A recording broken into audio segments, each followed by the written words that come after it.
Kedarnath temple. ఇది మహారాష్ట్రలో Harishchandra Ghats hills దగ్గర ఉంటుంది. ఈ టెంపుల్ ని మొదటి శతాబ్దంలో కట్టించారు, అంటే సత్యయుగంలో అయితే కట్టించారు. అప్పటి నుండి ఇప్పటి వరకు ఈ టెంపుల్ ఇంకా అలాగే ఉంది. ప్రస్తుతానికి ఈ టెంపుల్ ఎటువంటి పూజలు అయితే చేయట్లేదు, కానీ ఈ టెంపుల్ కి చాలా ప్రాధాన్యత అయితే ఉంది. ఈ గుడిలో 4 స్తంభాలు అయితే ఉంటాయి. ఒక్కొక్క స్తంభం ఒక్కొక్క యుగానికి సంబంధించింది. బ్రహ్మం గారు చెప్పిన దాని ప్రకారం ఎప్పుడైతే ఈ టెంపుల్లో ఉన్న 4 స్తంభాలు పడిపోతాయో అప్పుడు ఈ సత్యయుగం, త్రేతాయుగం, ద్వాపర యుగం, ఇంకా ఇప్పుడు నడుస్తున్న కలియుగం కూడా అంతమవుతుందంట.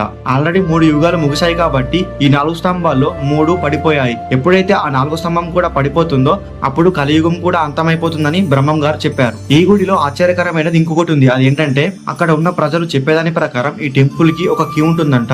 ఆ కీ తిప్పితే ఇక్కడ ఉన్న నీళ్ళన్నీ వెళ్లిపోయి ఒక దారి ఏర్పడుతుందంట. ఆ మార్గం గుండా వెళ్తే ఒక పెద్ద గుహ వస్తుందంట.